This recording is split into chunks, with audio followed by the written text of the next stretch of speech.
Bonjour à tous et bienvenue dans cette nouvelle vidéo. Aujourd'hui, nous allons mettre en place un système de catégories pour pouvoir trier nos liens sur la page d'accueil.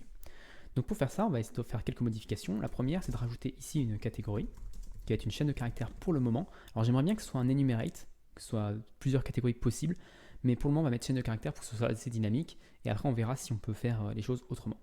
Donc une catégorie qui va être une chaîne de caractères qui n'est pas nullable. Donc là, normalement, ça ne compile plus. On avait vu ça la dernière fois grâce aux migrations diesel. Donc là, on a un problème, le fait que notre trait ne correspond pas. Donc on va aller dans notre up et on va rajouter ici une catégorie qui va être un text not nul. Hop. Donc une fois que ceci est fait, on peut relancer les migrations avec diesel migration redo. Voilà. Et donc cette fois-ci, on va compiler. Donc ça a l'air d'être bon. Ensuite, on va modifier notre seeder ici pour rajouter la catégorie. Donc on va faire virgule catégorie ici. Hop, virgule catégorie. Et on va rajouter à la fin de la page une catégorie. Donc ici, ce sera Laravel et ici, ce sera blog. Et hop, ici, on va rajouter un autre lien qui va être formation Laravel. Formation Laravel. Super description Laravel. Comme ça, on en aura deux dans une catégorie et une dans une autre. Ok. Ensuite, on va pouvoir lancer notre seeder, donc avec SQLite 3 database, hop, database seed. Parfait. Donc maintenant, on a nos trois éléments dans la base de données, on va pouvoir faire des requêtes dessus. Donc la chose à faire, c'est que d'abord, ma homepage template, on va avoir des links, ça ne va plus être un vec de link, ça va être un hashmap de string vers vec to link. Donc en gros, on va avoir une hashmap qui va contenir les différentes catégories. Et ensuite, on va avoir un vecteur pour chacune des catégories, on va avoir une liste de links.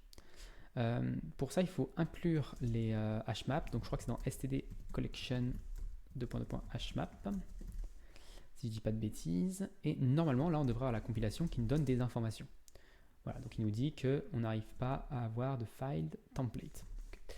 Donc ici, links, on a un problème à ce niveau-là. Donc ce qu'on va faire, c'est qu'on va faire un let mut links by category est égal à hashmap new.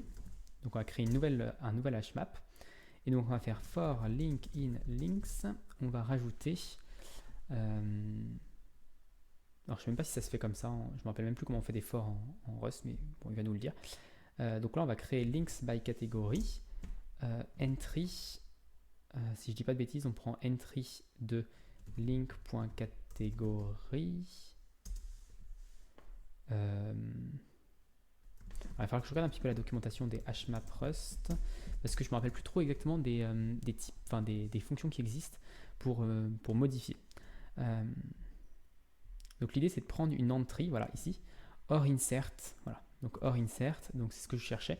Donc on va prendre l'entry health, or insert 100. Donc là on va faire un point or insert avec, voilà, donc soit un vecteur nul, soit l'élément qu'il y avait dans l'entry. Donc là, ça va être let mut links. Je ne sais pas si on a besoin du mut, mais c'est pas très grave. Et là, on va faire links.push link. Alors, on va devoir renommer 2-3 choses. Là, ça va être all links. Même si je ne suis pas sûr qu'on ait besoin de les renommer parce que c'est pas forcément dans au même endroit. Et normalement, ça devrait nous construire notre hashmap avec les bons liens dans les bonnes catégories. Si je dis pas de bêtises. Et donc ici, hop, links by category. D'ailleurs, je vais renommer ça pour que ce soit un peu plus clair à cet endroit-là. Ok, on va refaire un cargo run, voir s'il nous dit des problèmes. Alors, all links is not an iterator. Alors, le problème, c'est que all links, on l'utilise déjà ici. Comment je peux faire pour avoir un autre terme? On va utiliser juste links. Je pense que ça devrait fonctionner. Sinon, on renommera à l'intérieur l'entry.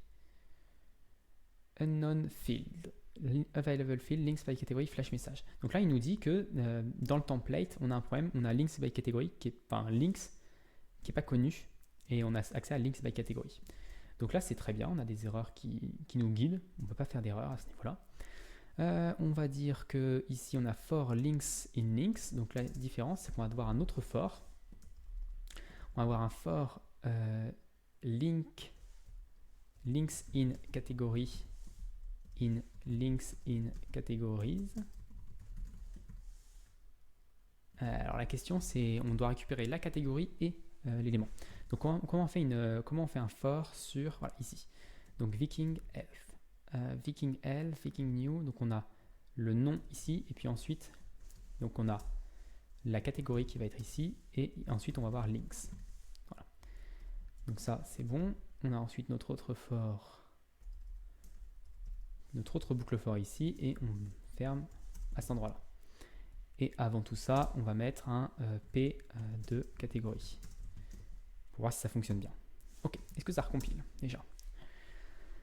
Alors, links by category. Là, c'est links by category. Donc la même chose, vous voyez, c'est des erreurs que la compilation nous apporte. On n'a pas de links in category, c'est links by category. Ok, donc maintenant des erreurs dans notre dans notre code Rust. Donc là, il nous dit que le mute n'est pas nécessaire.